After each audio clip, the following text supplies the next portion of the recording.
Hello, y'all, and welcome to another episode of the Fantasy Reaction Show. My name is Andrew Velez. I'm here with my co-host Joe Dehls. We are here after Thursday night football, Lions versus Packers. The name of the episode, you can see where we're going with this one. But Mr. Joe Dehls, how are you doing today, sir? Doing great, man. Can't complain. We had a interesting game. I mean, at first looked like Detroit was just going to race them, and this was going to be a complete Did look like that. blowout.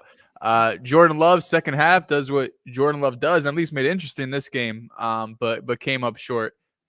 Now, we are talking about Jordan Love and the Green Bay Packers, and it would not be right to talk about Mr. Jordan Love if we did not have our friend, Mr. Joel Moran, join us on the show. Mr. Joel, how are you doing tonight? I'm doing great. It's been a lovely night.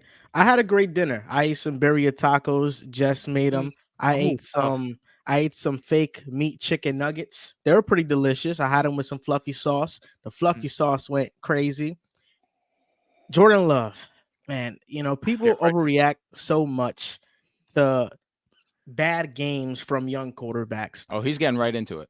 Jordan Love, this is his first season starting. This is his fifth career start. First half wasn't good, but also you have to take into account that the offensive line was terrible. The Lions barely blitzed and were still able to pressure Jordan Love on 53% of his dropbacks, which is making quarterback basically unplayable. It's hard to play this position when you're getting pressured at that rate. In the second half, he played much better.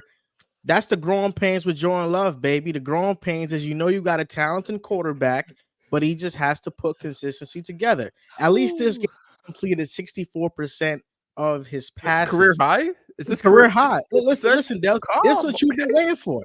You don't yeah, want the give me a touchdowns. 64. You Give me don't want the something. touchdowns. You don't want the passer rating. You want the completion percentage. Well, you got it tonight. You just ain't have the whole pie. But Jordan Love, if it's not this week, it's going to be in a couple weeks where he puts a full game together and you say, wow, we already see the signs.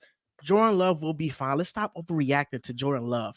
What's cracking me up is that I didn't even get to ask you a question or kind of Not how direct, you doing. Nothing. kind of no, just trying to direct the show. He knew what time it was. It was get into defense mode because we know what we just watched. The first half, Jordan Love, my goodness gracious. You could say, sure, the bunch of injuries on the offensive line. I'm not going to disagree with you there. We did just see David Bakhtiari go to the IR. Elton Jenkins also did not play in this game. They generated a ton of pressure, like you mentioned already. He was sacked 5 times this game. But they could not get anything going. At one point, I think there was more points scored by the Lions than total yards at halftime. I think they scored 27 points. The Packers had 20 yards of offense. It was a rough game for the Packers in the first half. Second half, we saw some great things. Jordan Love came out in that first half. A lot of wide open receivers. Just Jordan had to just do the bare minimum there, hit the open guys. He did that. He did a great job. That opening drive was great. He forced the Lions to punt. They had a chance to capitalize. They end up punting the football. They got bailed out with a nice, beautiful ball to Reed over the top.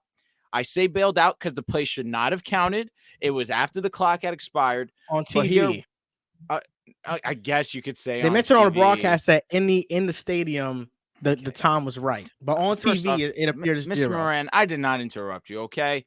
All right. That being said, beautiful ball. Nevertheless, it was a beautiful ball in stride. Reed goes out and makes a nice grab. Watson ends up capping that one off with a touchdown. It was a very Jordan Love-esque game because all I've said about Jordan is he has great moments, and then others he looks like he should not be a starting level quarterback. If he didn't turn it around the way that he did in that second half, I was ready to this would have been pure comedy. But he showed some strong flashes, the flashes that we've seen throughout this season. That first half, he was overthrowing. He seemed very rattled. The easy throws didn't look so easy. But in the second half, he calmed down. He took what the game was given to him. There were some holes in the zone. They hit those. Of course, they moved down the field relatively nicely. But in the grand scheme of things, this is just what to expect with Jordan Love. He continues to lack consistency, and that's the main issue. This Lions secondary was one that even I expected him to be able to to have a productive offensive output.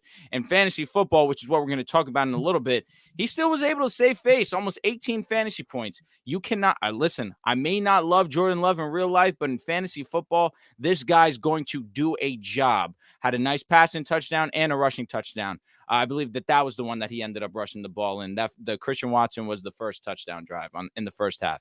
But in fantasy football, he's fine, but in real life, the inconsistencies are why you cannot fully invest into Jordan Love. And I use the word invest because I saw that first half, and I had, I should say, a decent amount of money invested into Mr. Love.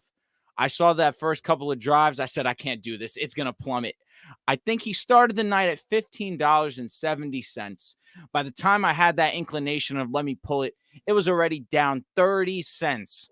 I yanked all of my money out. That was over $1,000. I said, I can't risk this. There's too much money on the line. I yanked it all. The very next drive, an interception. So needless to say, I think I made a decent decision. I'm sure if we go look at the EPA, it simply will not be great. Excited to see those statistics tomorrow morning. However, rough game for the Packers, especially at home. The Lions continue to go in and dominate. And I had to wear my Amon-Ra St. Brown jersey because, of course, he finds the end zone after putting a man to the ground. The guy is just meticulous. He is one of the best receivers in the National Football League. Didn't have the yards that we needed, but, of course, he gets into the end zone. I think we needed 72. He goes to 51. The only prop I didn't hit on today because I said Lions 6.5. That smashed. I said Sam Laporta over 45.5. That smashed. And even Jordan Love, who didn't have that great of a game statistically, the over smash of 233.5 passing yards, he hit for over 240. I guess I'll live with Amon-Ra not hitting that because, of course, he got into the end zone regardless.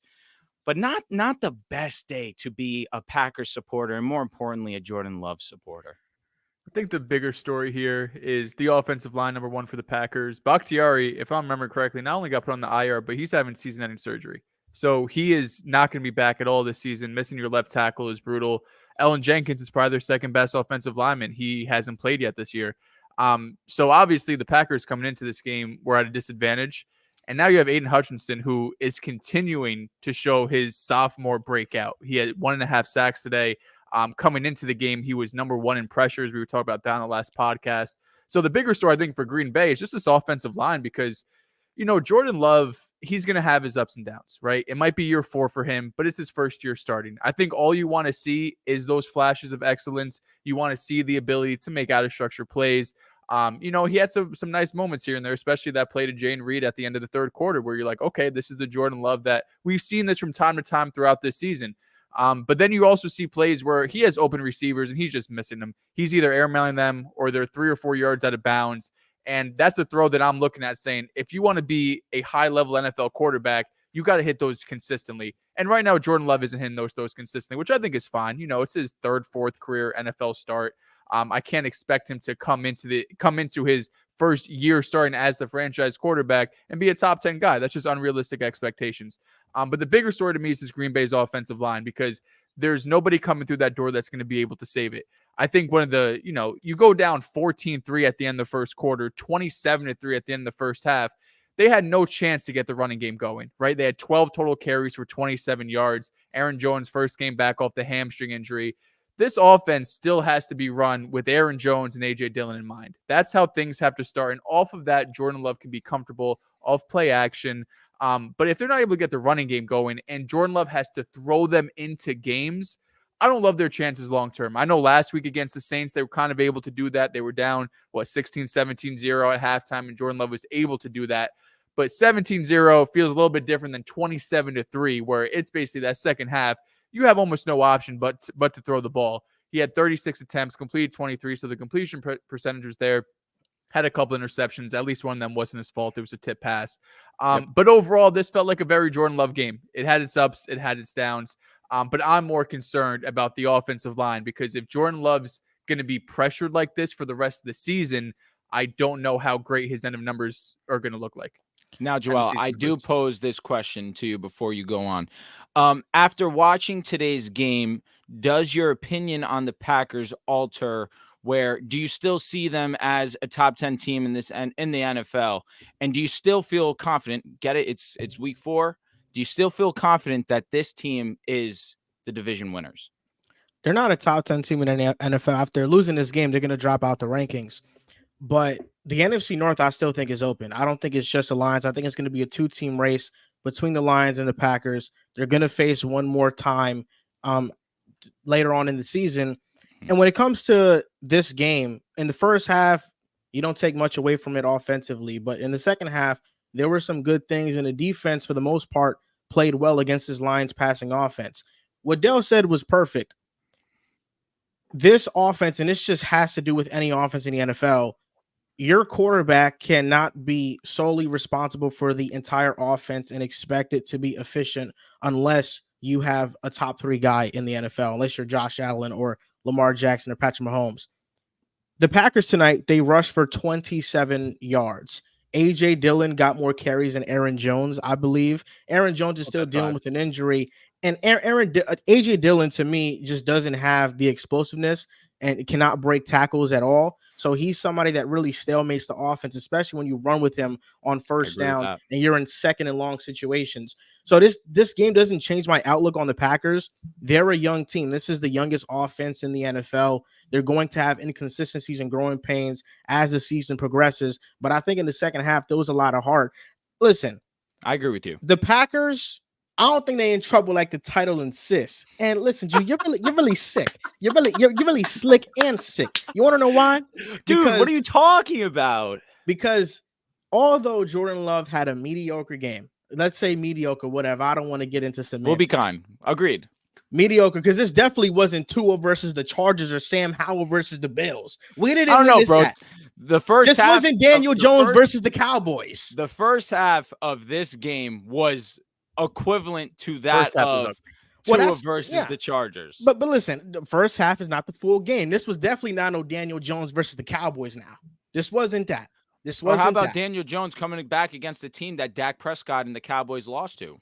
The Arizona Cardinals. Bro, we always have the give and takes, man. That's the game of football. It's week to week. So whatever you want to say, I always got an answer for. But really, I feel like we've been talking about the Packers, but respect got to be shown to the Lions. We over here talking about how bad Jordan Love is if the Packers season is falling apart. Listen, the Lions have been building up this culture for 3 years. Dan Campbell has been in this building for 3 years. Last year, they finished off the season great. Since Dan Campbell has been the head coach, even though the record may have not always showcased the job he was doing, we always looked at that team and said, they play tough, they play hard, and once they find the right pieces on this team, they'll be a good team. Tonight, what it looked like is a more experienced team who's been building on the culture for 3 years now. The offensive line is tremendous. It's an elite unit. The defensive line, Aiden Hutchinson is one of the better pass rushers, but then you got guys like Lee McNeil who could do damage, and Buggs is such a presence with their rush defense. In this secondary, even though they lost some guys, CJ Gardner-Johnson, Emmanuel Mosley, I believe, did not play. Jerry Jacobs steps up. Cameron Sutton steps up. Jack Campbell, Brian Branch. These are all a collection of guys who really play tough. And although sometimes they're not the best in terms of pass coverage, this defense makes plays. And I think that's something that you have to be impressed about. And the Lions sitting here today, have I given up on the Packers? I have not given up on the Packers. But I think this is the type of game that shows you, if you want to be the best in the division, you got to beat all the teams in the division. And the Lions showcased today that they beat the brakes off the Packers. They could beat the brakes off the Bears. And if they face the Vikings, I think the Lions are better than the Vikings too. So this was the type of statement win from the Lions that we beat the Chiefs. We beat the second best team in our division currently. This is the team moving forward that if you had stock in them winning the division, you should feel great about that stock right now. And as a member of one of those guys that actually did have stock in the Detroit Lions winning the division, I've also am on record believing that this is the Detroit Lions division for years to come. I do firmly believe that. Right now, their one real weakness, that if you could say weakness, would be that secondary. And what's allowing the secondary to, where it did get pretty torched against Seattle. They have a great pass offense with Geno Smith and company. But what's allowing it to be masked a little bit is how solid that defensive front is. You mentioned Aiden Hutchinson. He's taken such a huge jump where he was already solid. His rookie season was a candidate to win Defensive Rookie of the Year if Sauce Gardner didn't put up a historic rookie season. He's emphasizing that he should have been the number 1 overall draft pick, leading the league in pressures. I believe he's not top 5 in sacks yet, but of course was able to get pressure on him. You mentioned Bugs, how great he is at run stop, was able to get a sack as well. Just a big dude. They have so much talent on that defensive front that it allows a little bit of leeway with the weak point of that secondary. And that was emphasized today where they made Jordan Love extremely uncomfortable. Second half, they came out and definitely drew open some wide open plays for their guys. Were able to find some soft spots in the zone.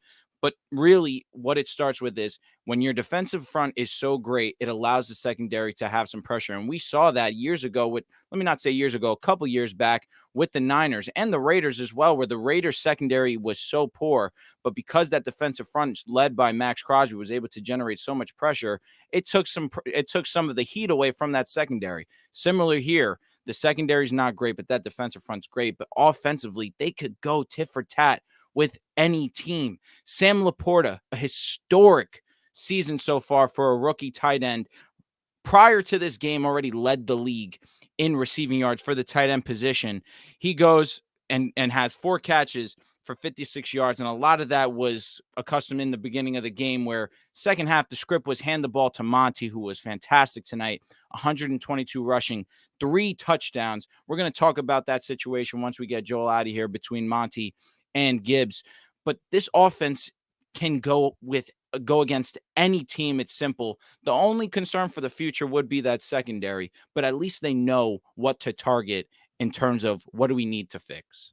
And at least they got one piece set up because Brian Branch, he got injured multiple times. Once he was up 17, I was asking why he's even in the game.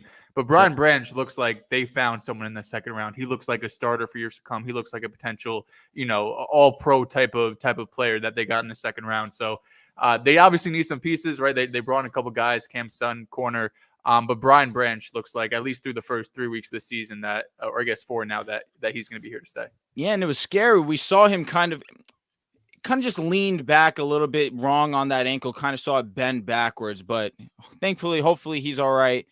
Saw him tape it up. I wasn't sure if we saw him get back in the game. Maybe the game just kind of got out of reach. Oh, yeah. They did bring him back. He came back in the game. They were up 17. He got hurt again or re-aggravated it. And then I was like, all right, you're up 17. There's 4 minutes left at this point. They just sat him down.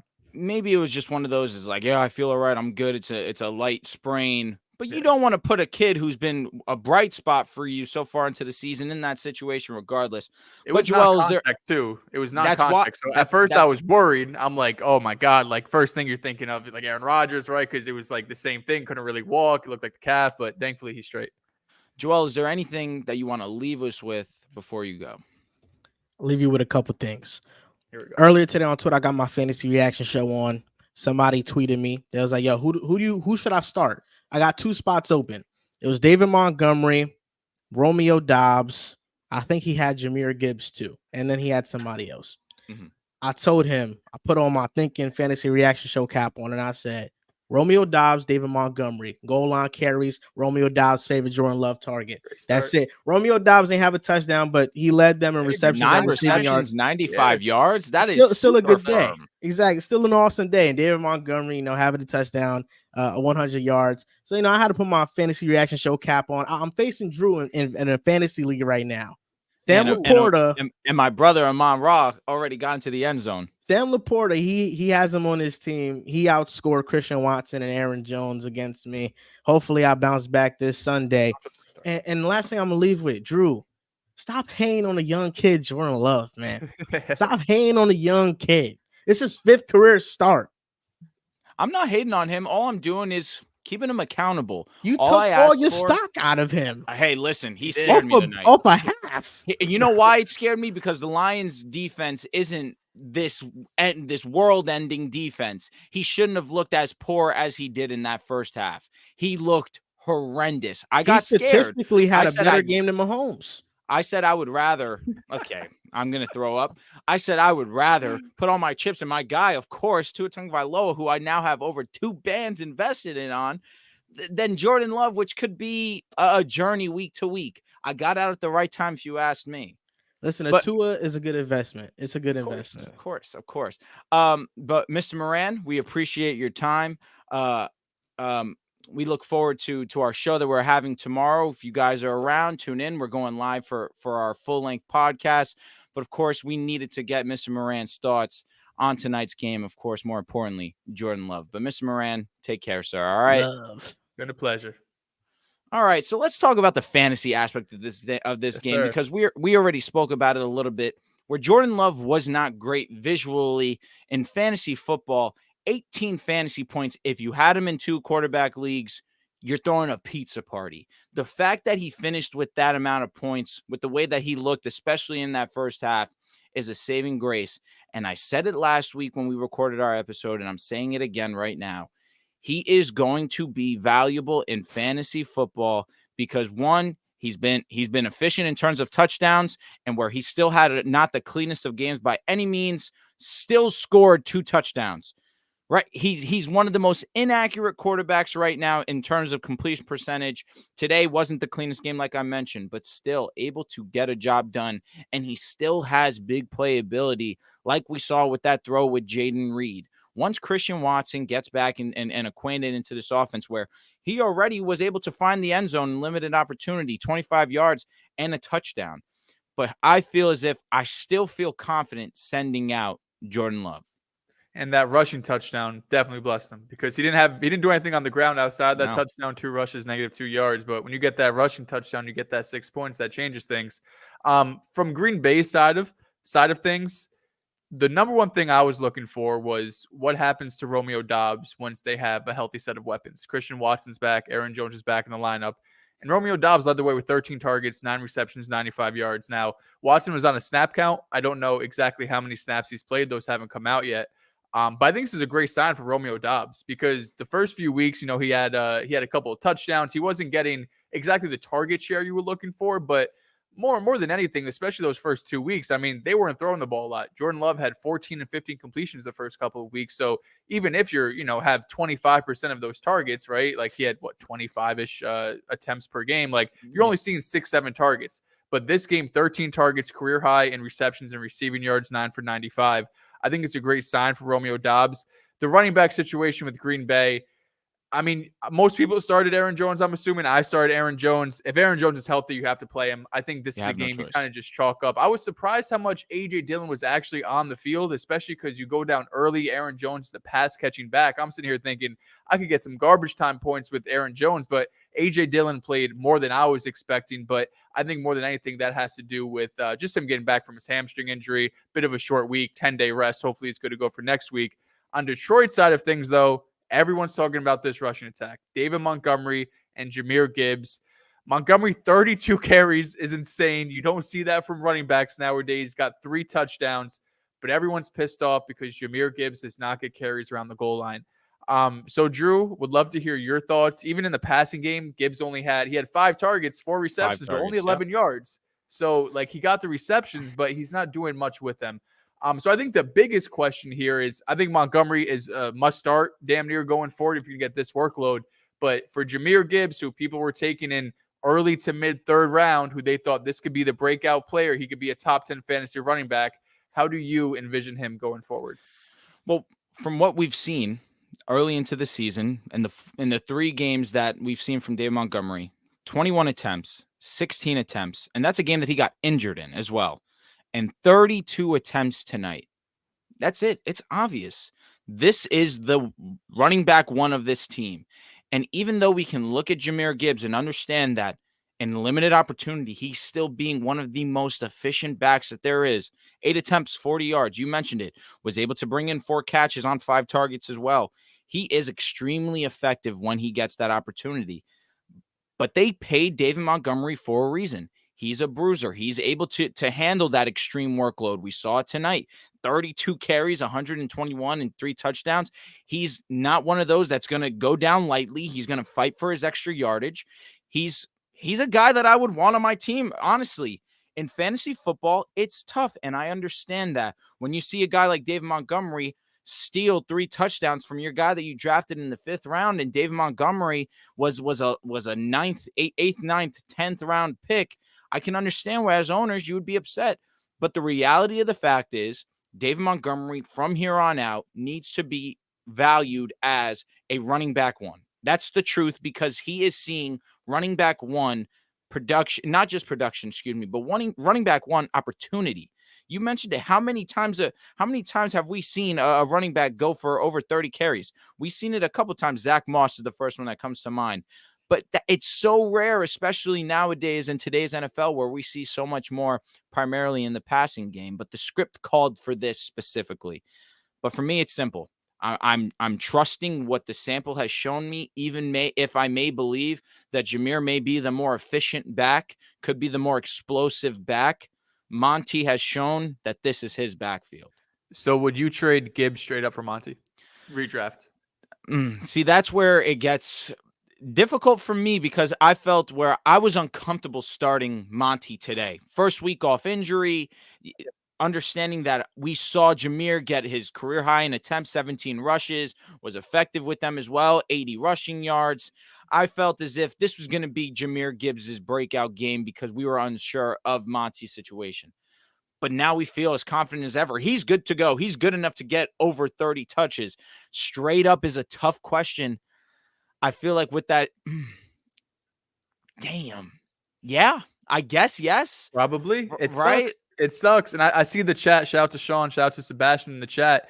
This is another moment where in real life, it makes sense to not give Jahmyr Gibbs 20-plus touches, especially coming off a short week where, like you mentioned, 17 carries, by far the most he had compared to the first 2 weeks. So I could see why Detroit saying on a short week, let's not give him 20 touches again. For real life, I get it. Detroit, that's probably the best move for a guy that you took top 12. But for fantasy, you're looking at these guys, and David Montgomery is just so Jamal Williams-ish. Like, he's better than Jamal Respect Williams. him. Don't Thank get you. me wrong. Thank He's better than Jamal Williams, but in the sense that you had DeAndre Swift behind Jamal Williams, and you have Gibbs behind David Montgomery, 2 guys who are by far and away the more explosive back between the two.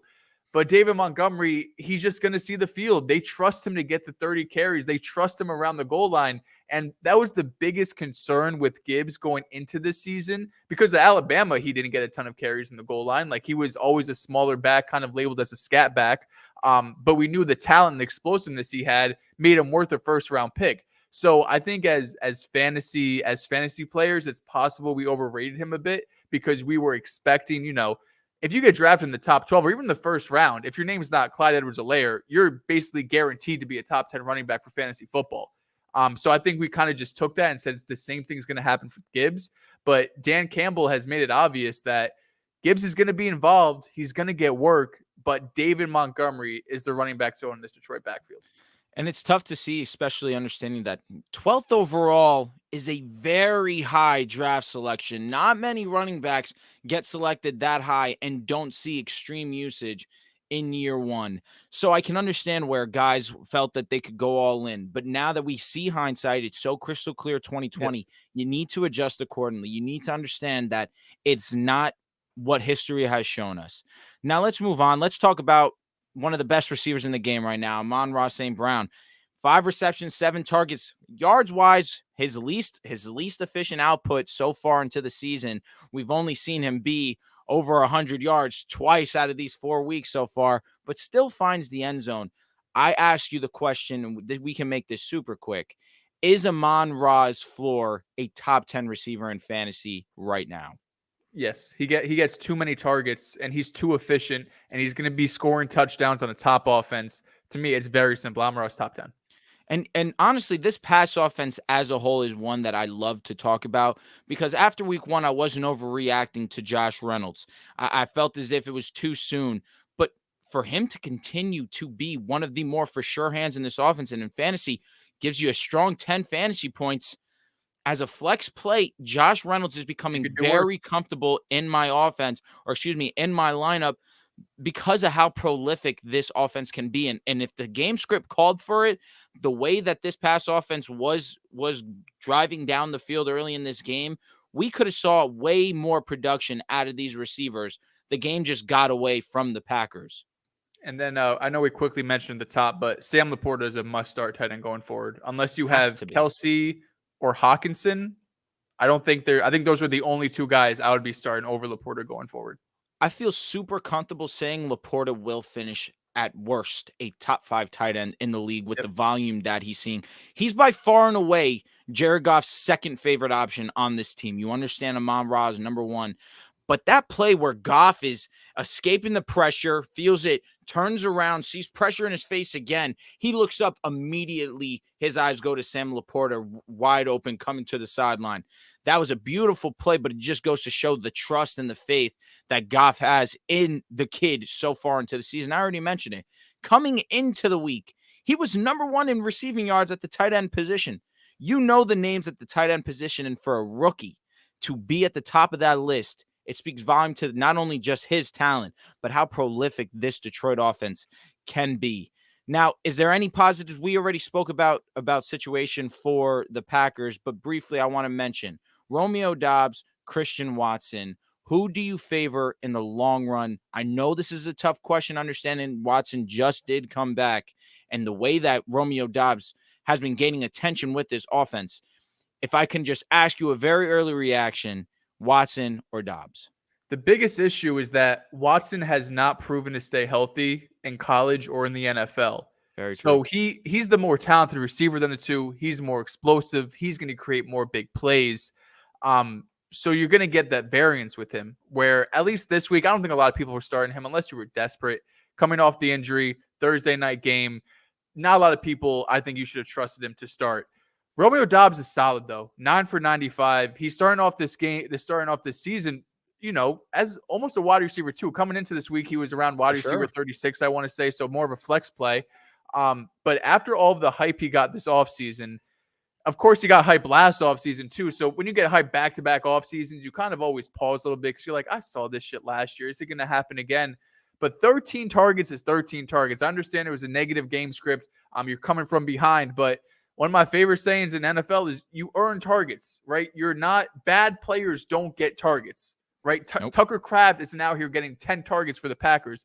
It's Romeo Doubs, Jaden Reed, and Christian Watson leading the way in targets. So I don't want this to just go over as Christian Watson just coming back from injury. Eventually, he'll take over as wide receiver 1. He has the talent to do it for sure, but Romeo Doubs should be looked at as a flex play going forward. Christian Watson's more of that boomer bust, almost kind of Gabe Davis-esque type fantasy player where he's going to have those huge blow-up games. And you got to remember last year, end of season numbers were insane, especially for the amount of games he played. But it was really just weeks 10 to 13. It was a 4-week stretch where he just went crazy. Otherworldly. And outside that, he didn't do anything. To be fair, once again, he was injured to start the year. But that's my biggest concern with Christian Watson. Personally, I'm not going out and trading for Christian Watson. If I see him, I'm not trying to buy low on him. I mean, of course, like if the price is right, you go. If you could trade like, I don't know, Dell or something, obviously I'm not probably going to accept that. But he's not someone I'm targeting just because he consistently has soft tissue injuries. That it goes all the way back to college. It goes back to his rookie year. It's the start of this season. I don't want to sit here and be a Debbie Downer about Christian Watson because I hope he stays healthy. He has shown he can be one of the most electrifying receivers in the league as a rookie. But you just have to be wary of guys that have a history of these soft tissue injuries and going forward what you should do with them. Christian Watson is not somebody that's on my radar as I'm going out and acquiring them right now. So basically, from what I'm hearing is you're taking floor with Romeo Doubs, understanding that his floor is higher than Christian Watson's. And I also want to clear up some things. I understand what you mean by Gabe Davis. Now, people are going to hear that and, of course, immediately go to real-life football. Well, Christian Watson's obviously more talented than Gabe Davis. We agree. We know that he's better than that. It's just in terms of the inconsistencies, how trustworthy is Christian Watson. When he's on the field, we know that he's a better player than a Gabe Davis. We know that he can give you solid fantasy production. Shit, even in his first game back, he goes and he scores a touchdown. But it's that feeling of the snap percentages early on in terms of easing him back into the game as well. And then you have that lingering thought in your mind that he really has issues staying on the field. And with a hamstring injury, I'm probably going to mention this every single episode that we do. Hamstring injuries, I stay so far away from, because Aaron Jones, you started him tonight. Understandably so. It's Aaron Jones. The running back landscape's tough. But with a hamstring injury, you always fear for re-aggravation, which is why we saw so much of A.J. Dillon in this game. The game script called for Aaron Jones perfectly. That's his type of game. He thrives in that situation. It's just that you're easing him back. So it's something to stay mindful of with these hamstring injuries. Now, before we go on to our starts and sits, our starts of the week, our sits of the week, I just want to drop it in here. If you guys have any starts and sits questions, leave them in the chat. We'll answer them at the very end of the show. But Joel, I want to start with you as we get onto our starts and sits of the week. Who is your quarterback start of the week? Yes, sir. And if you're listening to this after we're going live, drop your questions in the comments. We'll make sure to go through, answer those. And next time, every Monday, every Thursday, we are live if you're hearing this after the fact. So we have a dual star of the week. So I'll let you take the dual. I did go with another guy who has a bit of a caveat, because right now Jimmy G is dealing with a concussion. I don't know if he's going to play. I feel like it's kind of iffy right now. But if Jimmy G does end up playing this week, he has a juicy matchup against the Chargers. He's been respectable so far as a QB2, QB 16 on the season. He's already finished twice in the top 12, weeks 1 and week 3. The Chargers can't stop a nosebleed. And the Raiders, I know we kind of think of them as a team that might struggle offensively. But Devontae Adams and Jimmy G have a connection from day one. You know, I know at least statistically the first couple of weeks maybe was not there, but week 3 we saw that. Jimmy G was targeting him early and often. He ends up having a crazy game, over 150 yards, I think around 170. Had the touchdown, just went off against the Pittsburgh Steelers. So if Jimmy G does end up playing this week, you could trust him as a high upside QB2. And a game that I think is going to be maybe not a shootout, because I don't know if the Raiders could score 30-plus points, but a game where I'm expecting Jimmy G to have multiple touchdowns. Now, I'm assuming you're talking about Mr. Justin Fields against my Denver Broncos as the start of the week. If there's a week to feel that Justin Fields can have the Justin Fields game that you are anticipating coming into the season, it's against my Denver Broncos. Now, it pains me to say that, but I have to live in a real world where Jimmy G was able to put up a fantasy-relevant week. We saw Sam Howell throw for almost 300 yards against the Denver Broncos as well. And, of course, last week, we don't even have to talk about it, understanding what Tua Tagovailoa and even Mike White were able to do against the Broncos defense and the Broncos secondary. But how forgiving the Broncos secondary is, you have to expect that Justin Fields can take advantage of this situation, whether it be on the ground or whether we finally start to see him become a little bit more confident as a passer. And I say that not very often in terms of the long run with Justin Fields, because I'm not sure I can trust him as a passer. I don't know if he trusts himself as a passer right now, but what I do know and what I do expect is that this is a perfect game for him to utilize his strength, and that is his legs. He can have himself an amazing day, and I think that also, we'll talk about it a little later, but it's a perfect matchup for DJ Moore to get out and do something as well, where he's been pretty inconsistent. The offense as a whole has been pretty inconsistent, but it starts with Justin Fields, and I think that he's an excellent play this week. Sir, we want to move on to sits, or we want to do all starts? Honestly, forget how we do this. No. You know me. I like to list out the best plays. Another play, I think it's finally this time. Yeah, I think it's finally time that Joe Burrow finally wakes up against Tennessee. I mean, I called it last week against Tennessee with Deshaun Watson. Deshaun Watson by far had his best game statistically in the last 8 games. I'm keeping that same energy this week against the Titans. Joe Burrow, the issue is that he can't escape from the pocket. So I'm expecting a ton of pressure that Joe Burrow is going to face this weekend. But regardless of that fact, the secondary is horrendous. We've seen 3 quarterbacks go for, let me not say 3, because Deshaun Watson was 11 yards off for making that stat a reality. 2 quarterbacks back-to-back, though, for over 300. That's Derek Carr and Justin Herbert. Deshaun missed it by 11 yards, like I mentioned, 289. But 3 weeks in a row that we've seen a receiver go for over 100 yards against them. It should be a field day for this Bengals offense, and I'm expecting Joe Burrow to finally put up his first quarterback 10 performance of the season. Okay, I like that. I have Joe Burrow. I'm waiting for it. If it isn't against Tennessee, I don't know if it's ever. And also, I was going through the quarterback matchups, and I'm more than fine with mutually agreeing on this quarterback sit. So I'll allow you to take the floor. Quarterback sit. It's I think it's the second time that I've had this guy on my list. It's Dak Prescott. Son of a bitch, Listen, man. in terms of quarterback bust so far this season, you have Joe Burrow dealing with the calf injury. You have Justin Fields, who hasn't been able to do anything. Is But Trevor Dak in that Prescott, conversation? Trevor quietly, possibly, but Dak Prescott's right up there with them. Quarterback Agreed. 25 through 3 weeks. And when you look at the other two guys, at least Burrow dealing with an injury and Fields just hasn't made that step as a passer, there's nothing really wrong with Dallas's offense. I know the offensive line's been banged up, Tyron Smith, Zach Martin. But it's a bit surprising because when you look at the first few weeks, you had the Giants week 1, they win 40-0, right? And we kind of just write that off. You're like, listen, they went up early. Dak didn't have to do anything. He wasn't efficient.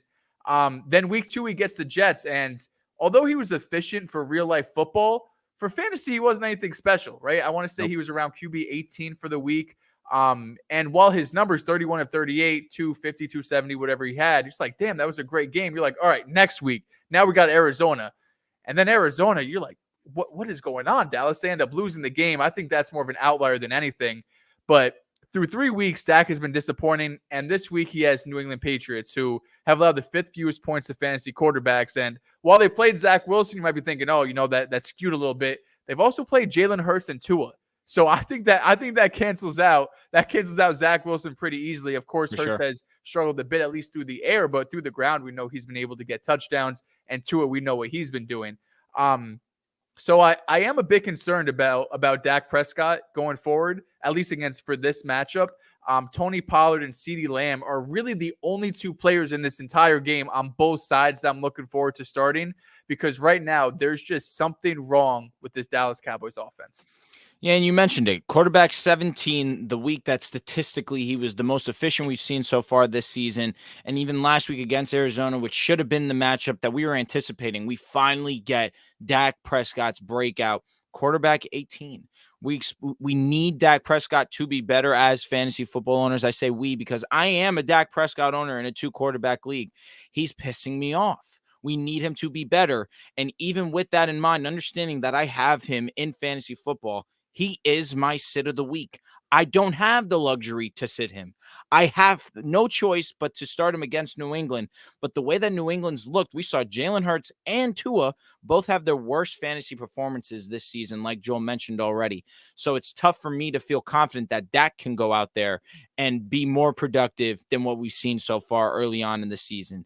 Now, before we move on to the running back starts of the week, I want to take a moment right here to tell you guys to please, if you guys enjoy what you're watching, smash that like button. Again, subscribe to the channel as well. We're going to be going live every Monday, every Thursday. But Joel, I'll allow you to take the floor. Who was your running back start of the week? So there's a guy we both love. I'll let you. It's funny because this is what happens when me and Drew do the show. Typically, he's the one who does it first. Like, he typically goes in, does his starts and sits. Then he usually sends me a screenshot or a picture of it. And it's 8:30, 9 o'clock, and I'm watching the game. He didn't send it to me. So I'm like, yo, I sent it to him first. I'm like, I got him. And then he's like, nah, bro, it's in the shared notes. And I look at the notes, and half of my starts and sits were the same as his. So we both have the same running back start. I'll let him take that one. But if I have to pivot away a little bit, I'm almost contradicting myself because I said on last show or maybe the one previous that I'll be looking to trade this guy away. But Kenneth Walker this week going up against the New York Giants, it's a sexy, sexy play. Zach Charbonnet has been getting more snaps. Kenneth Walker has been getting less snaps.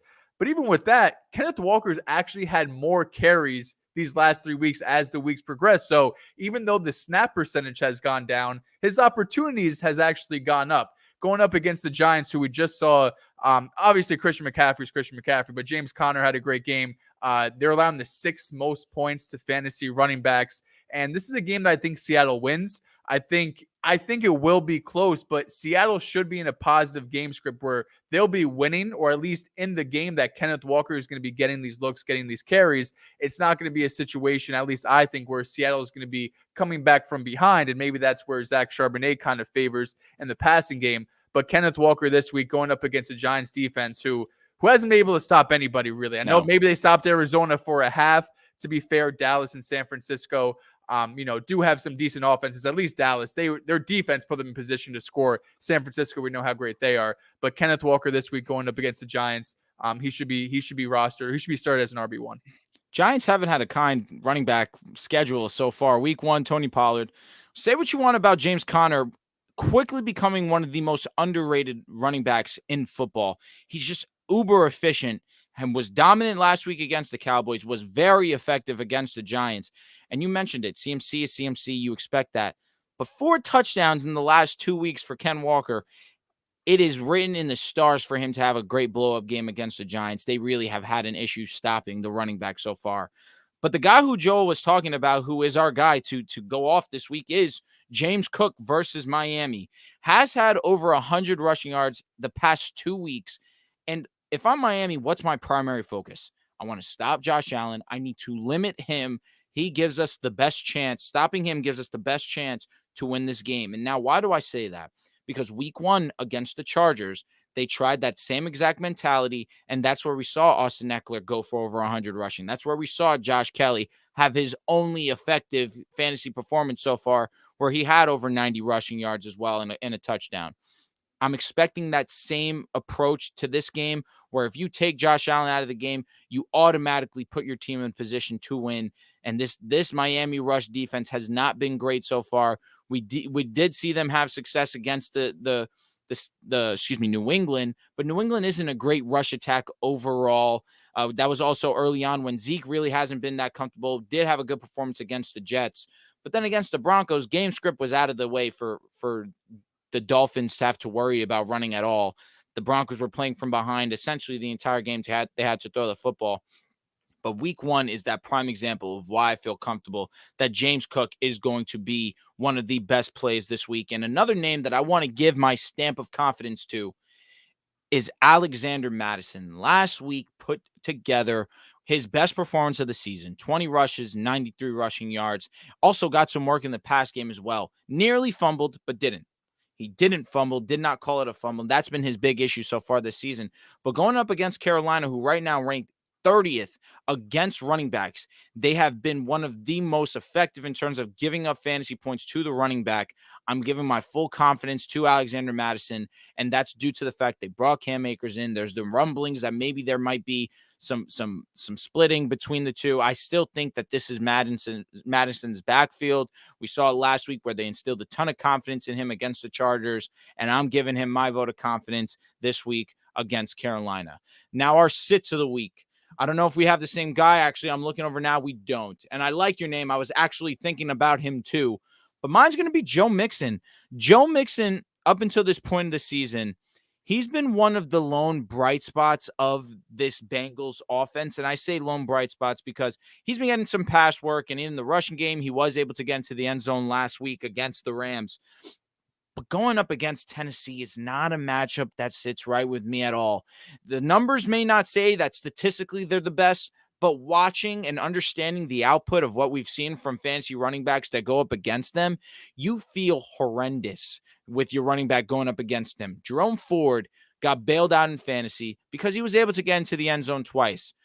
Hats off. Getting into the end zone twice, still no easy feat regardless. 10 rushes, 18 yards. In the run game, you get absolutely shut down when you face Tennessee. And up until this point, we haven't seen Joe Mixon be the most efficient. Let me not say most efficient, but on top of it, just hasn't seen that much of opportunity outside of the week versus the Rams. 13 attempts, 56 yards. 13 attempts, 59 yards against Baltimore. Against the Rams, we saw him get a ton of looks, but not as efficient. 19 attempts, 65 yards, got into the end zone. I just don't feel great with this matchup against the Titans. I love the passing attack from the Bengals, but not so much the run game. My running back said the week. It's always nice when there's someone you're never been high on. They're also your sit. Like, it always sucks when I'm like, there's someone I have to pump up for my start or someone I love that I have to pump down for my sit. But this week's going to be Rachaad White. Listen, I'm not the biggest Rachaad White fan. I'm not a fan. I don't think he's the best running back. I think Sean Tucker at some point will take over this job. But so far through this season, Rachaad White's been even less efficient than he was last year. He's averaging 3.1 yards per carry. He only has 2 runs of 10-plus yards, which is the same as Clyde Edwards-Helaire and Rico Dowdle. Dowdle. He's a pass-catching back. Put some respect on his name. once you get your arms around him, he's not fighting through contact either. He's 65th in terms of yards after contact per attempt.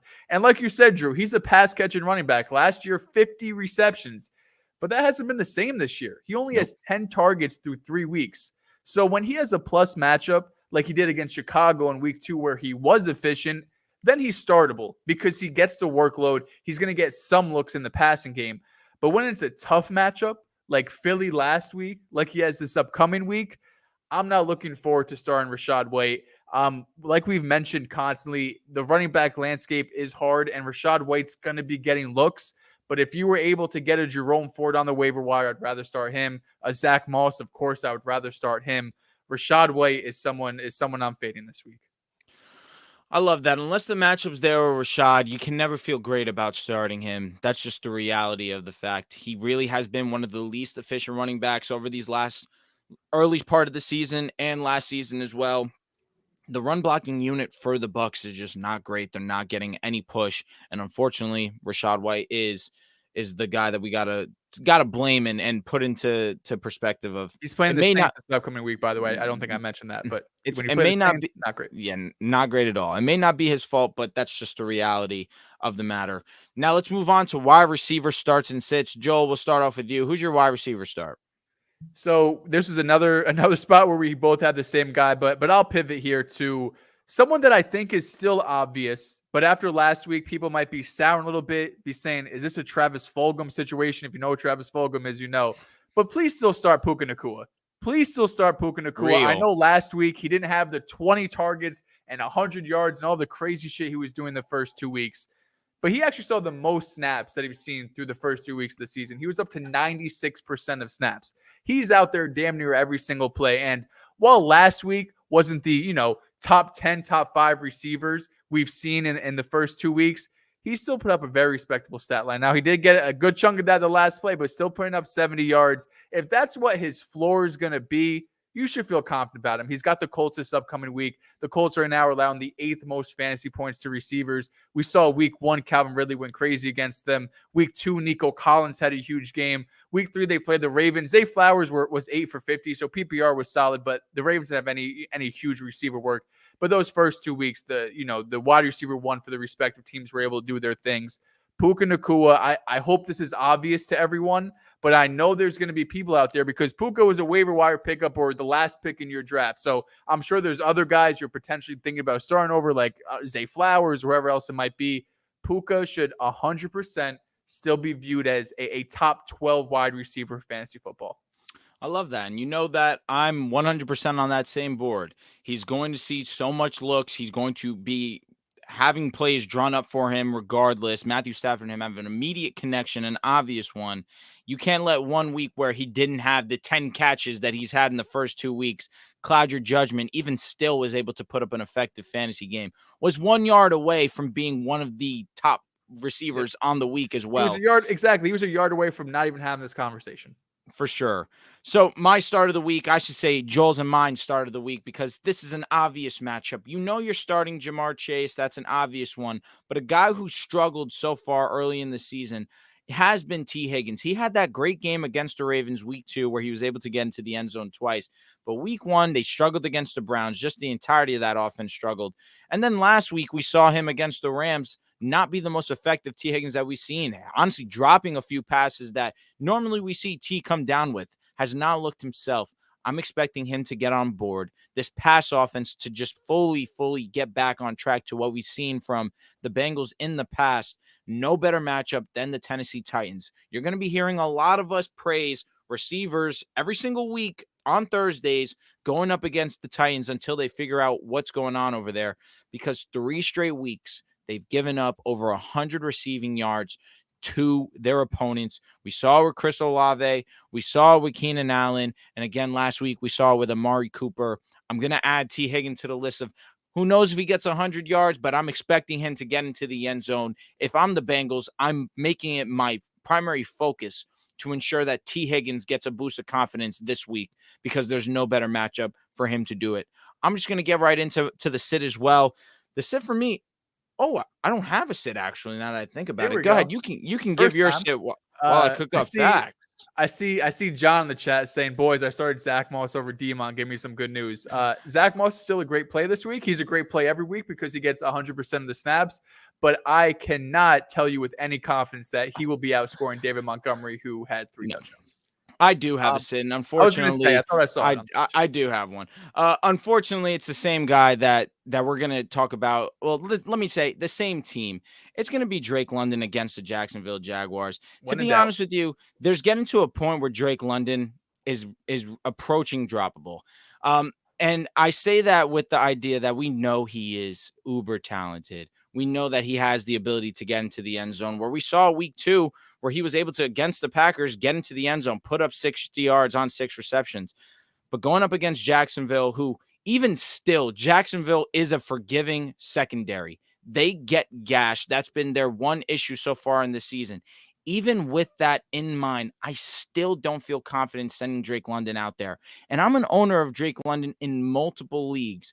I'm starting guys like Tank Dell over him. Of course, Christian Kirk, who back-to-back weeks has been, statistically at least, the Jacksonville Jaguars wide receiver 1. I feel more confident starting these guys, like even Josh Reynolds.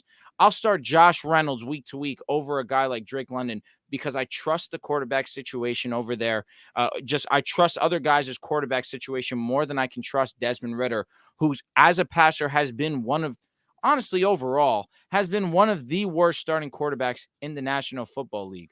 Until further notice, you simply cannot. Honestly, it's really irresponsible if you do start a Drake London. My sit of the weekend, we might disagree on this because you were hyping this guy up a little bit before. Very, very low key. I don't know if you even noticed it. I know the matchup is juicy.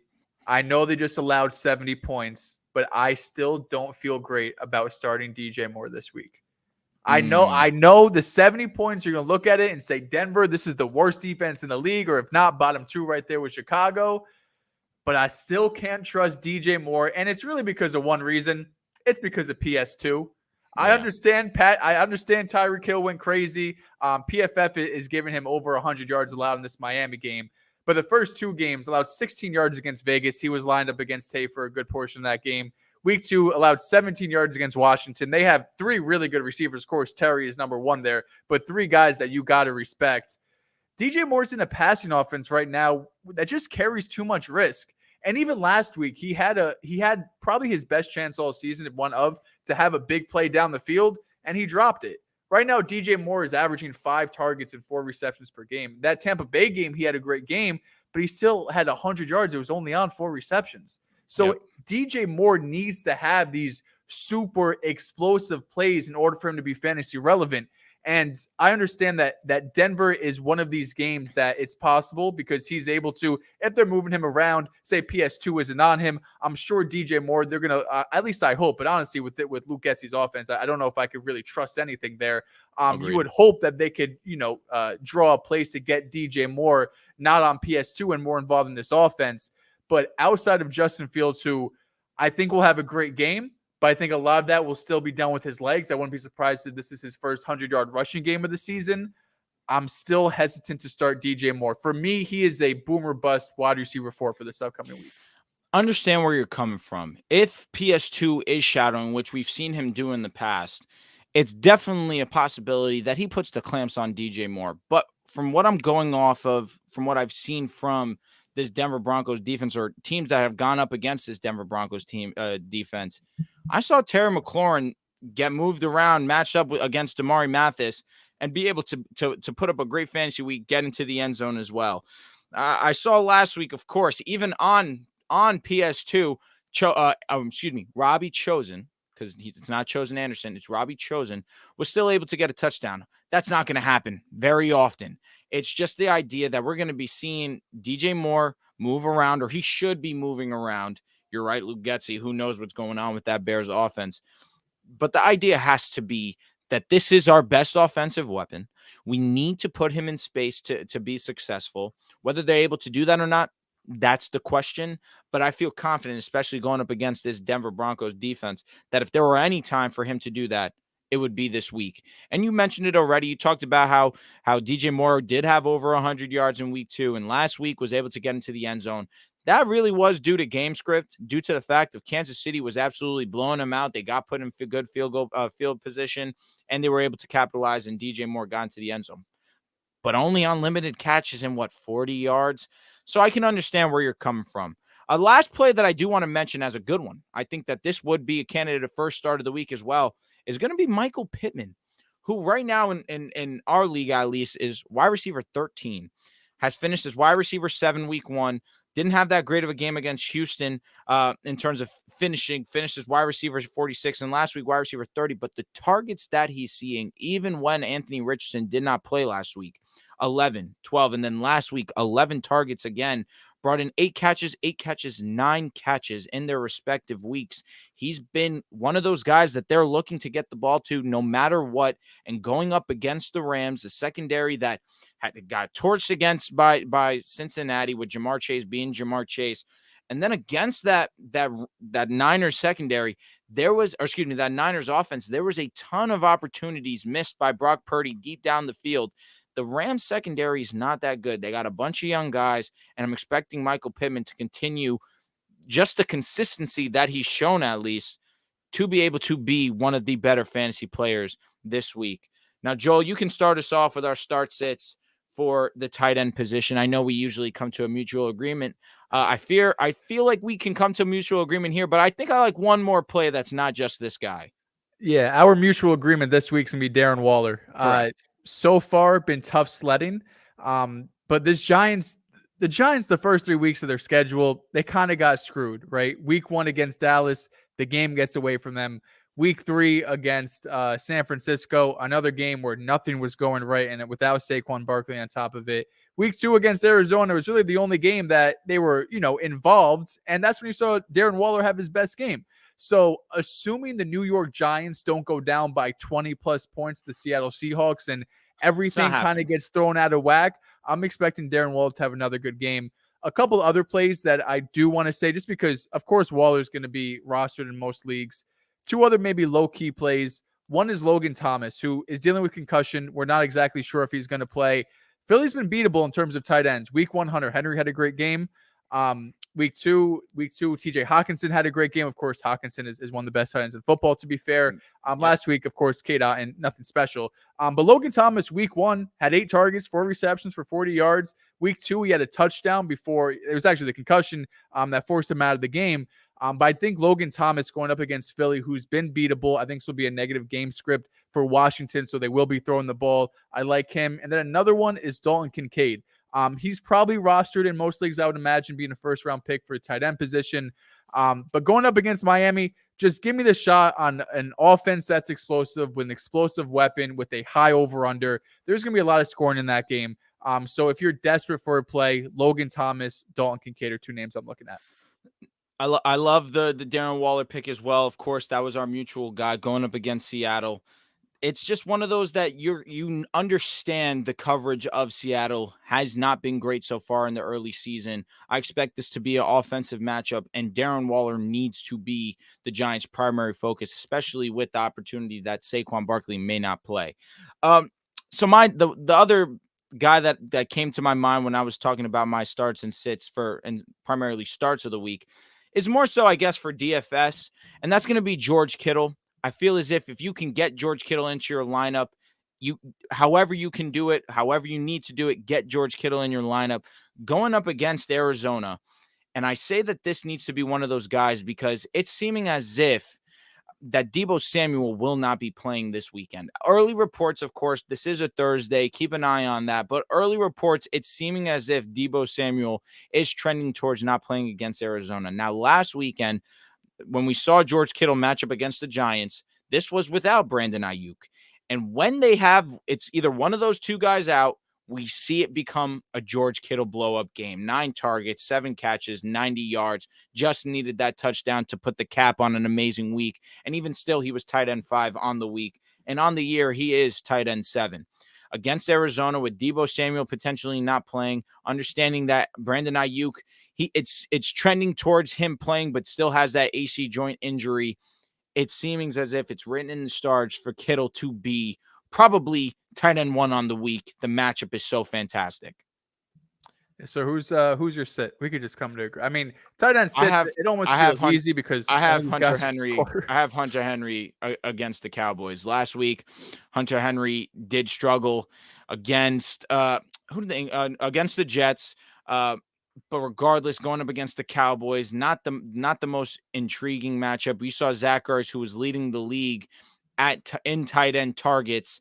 I believe he was only targeted 2 times last week against the Cowboys. I get it that the script for them was let's run the football, let's really try and waste this clock. But going up against the Cowboys, where their strength really is coverage, I fear that Hunter Henry, who has, I think up until this point, is tight end 3. I don't know if I love this matchup. And he's seeming as if maybe you wait and see about Hunter Henry in the long run. Just understanding that the tight end position is so thin, you're probably in a position where you have to start Hunter Henry. It's just understanding that against the Cowboys, there are better matchups to find. And Joel already listed 3 or 4 that you could definitely see over Hunter. My sit this week, and listen, it's hard to sit tight ends just because of the landscape and not a lot of guys score points. But Are we going back to Kyle Pitts? Not Kyle Pitts. I'll change it up this week. I was high on this guy coming into the season, but Dallas Goedert through 3 weeks has not been effective. Tight end 32 on the season. Week 1, of course, he has that goose egg, puts up 0 points. The next 2 weeks, Philly is trying to get him involved. Week 2, 7 targets. Week 3, 7 targets. He was tight end 28 and tight end 15. So I understand back-to-back weeks trying to get your guy involved, trying to get it going. But if they're trying to do this and he still hasn't even finished as a top 10 tight end, which is really the bare minimum, top 10 tight end, we're not asking for a lot here, hasn't been able to find the end zone. When they get into the end zone, they're just going to run the ball because of the best rushing offense in the NFL. So barring Dallas Goedert being able to break one away, he's not the most explosive guy in the world. He's someone that in a tight end league, I don't think you could drop him yet. You probably have to wait a couple of more weeks. But a league like we play in where we have 2 flexes, I have a guy like TJ Hawkinson, Darren Waller that I'm always considering week to week. Dallas Goedert is someone that you just cannot trust right now for fantasy. Unfortunately, true. There's just so many mouths to feed that it's too inconsistent on Goddard's part that you can rely that he can be fantasy relevant. AJ Brown, we see Smitty being one of the primary, if not the primary guy that Jalen Hurts is targeting to in the pass game. It's really been Swift's offense through the last two of the 3 weeks, really going week 2 and week 3 when he finally saw that opportunity. But it's tough to trust him. And it's unfortunate because Goddard last year, when he was healthy, was one of the better statistical tight ends as well. So I can't argue with you too much there. As we're going to wrap up the show, I think we made pretty good on time. We're going to get into your guys' starts and sits of the week. If you guys have any questions about starts and sit, this is your time to send them in the chat. Just going to go over the ones that we start very early on. Shout out to Spence, to Space Age 713. He left a nice comment saying that we've been on our shit recently, and I appreciate that. We've been locked in. He said Zeke or Brees, who do I sit? I actually saw him. I saw him follow up with that. He has Zach Moss and I believe James Cook as well. I would much rather be starting those 2 guys over these 2 guys. So hopefully we don't have to answer this question. If I do, I would still be starting Brees Hall because now their matchup's good. Zeke's going up against Dallas, Brees against Kansas City. Give me the chance that Brees could, knock off a 60-yard touchdown or a big run. I know Zeke just had a great game against the Jets, but that might be the best game of the season with all due respect. I don't love Brees's matchup against Kansas City. Neither do I. I think that the game plan's obvious. Hone in on the run, force Zach to beat you. Zeke, not the worst play, honestly. Cowboys rush defense really has not been that good. Early on in the game, where the game got away from them, 40-0. Of course, Saquon and Daniel Jones were able to run all over them. And then, of course, this past week with the Cardinals, where we saw James Conner and company accumulate over 200 rushing against them. So if there's one hole of that defense, it is the run defense. You're going to hate this, Joel. I lean Zeke. I mean, it's a nasty question. I'm giving a nasty answer. I get it. He had 80 rushing against you guys. That was shocking to me. Yeah. Let's move on. Peyton Woodley, shout out for the question. He said, also in another league, do I roll with Nakua at wide receiver 2 or Hop, Flowers, and Cooper? Joel, you answered this question already. The answer is Puka Nakua. I'm assuming that's Amari Cooper, right? Correct. Yeah, Puka. Okay. I don't know what other Cooper. Shout out to Dig Fi. Said start Kyron, CD, or Amari Cooper in the flex full PPR. This is CD Lamb. Yeah, You have to. No question. Yeah, no questions about this one. Nestor Soto, what about Najee? I know he hasn't been great, but the volume is there and has a nice matchup against the Texans. I only highlighted this. I know it's not a start sit. It's over, man. It's over. If he's not going to be effective against the Raiders, and by effective, I mean efficient, because in part of the game script, he did play a part in them winning the game. But goodness gracious, he just lacks explosiveness. And then on top of it, the run blocking unit is horrendous. He has, I think in terms of yards per expected, he's pretty average, because there's not much to expect when the run blocking unit is so bad. He's This is getting what you do with push. Najee. There has to be a Steelers fan in your league. There has to be someone that still believes, based on the first round draft pick, based on him coming out of Alabama, based on all of the hype. Find that guy and try to get someone else. I would damn near rather have Zach Moss for the rest of the season with not knowing what's going to happen with Jonathan Taylor. That's how low Najee is right there. Shout out to P. I see P in the chat. Shout out to P. The issue with that is, I have Steeler fans in our league, and they don't even want him. They're trying to push Najee in dynasty leagues every chance that they can get. Najee has been so horrendous. Shout out to Showtime. He says, Def don't start Justin Fields after last week. Devin going to be on their shit times too. I get where you're coming from. I really want to believe that myself. You know, I love my Broncos. I'm sorry. I just don't feel the same. We could feel as motivated as we want. Ultimately, it comes down to talent and personnel, and right now we lack that strongly. Payne Woodley also asked, got Eckler coming back from injury? Well, he's not playing, unfortunately. Javonte against the Bears. Who should I flex out for Tank, Ashane, G. Wilson, or Najee? Tank. Yeah, I definitely lean. I'm sorry. This is Tank Dell. I'm thinking Tank yeah. Bigsby. I'm assuming this is Tank Dell. My bad. Got it. Interesting.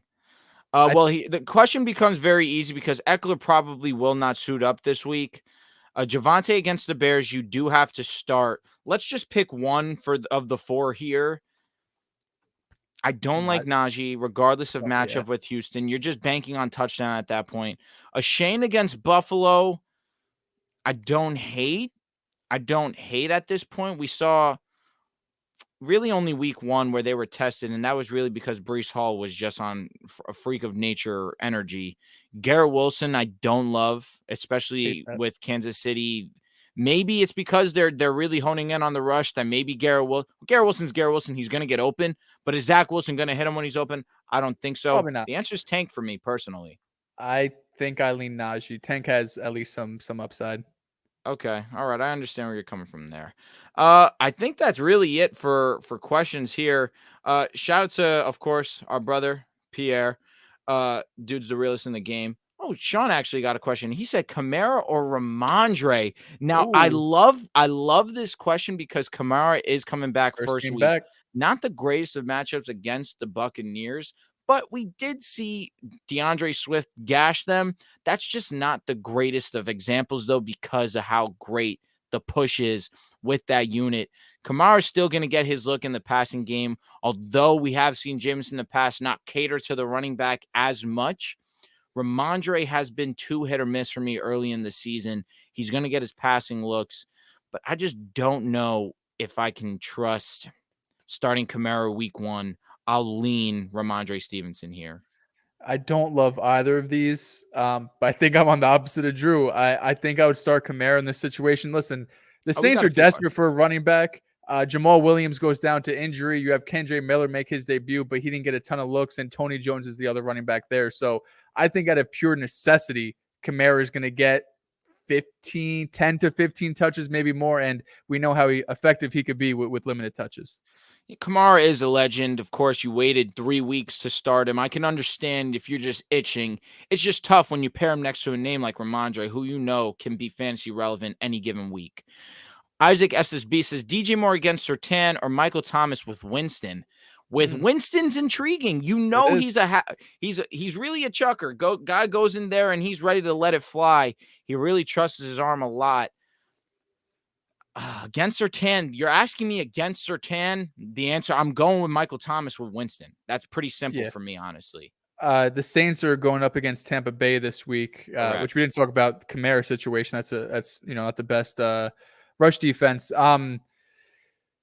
Michael Thomas is tough because you have Jameis coming in, who's more of a deep ball thrower, I would say, than Derek Carr throws it deep as well. But he was seeing Michael Thomas more in the intermediate and the short game.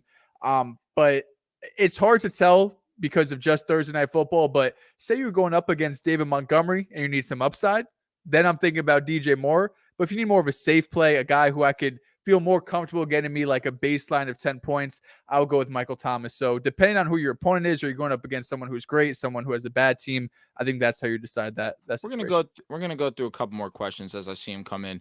J4 says, help.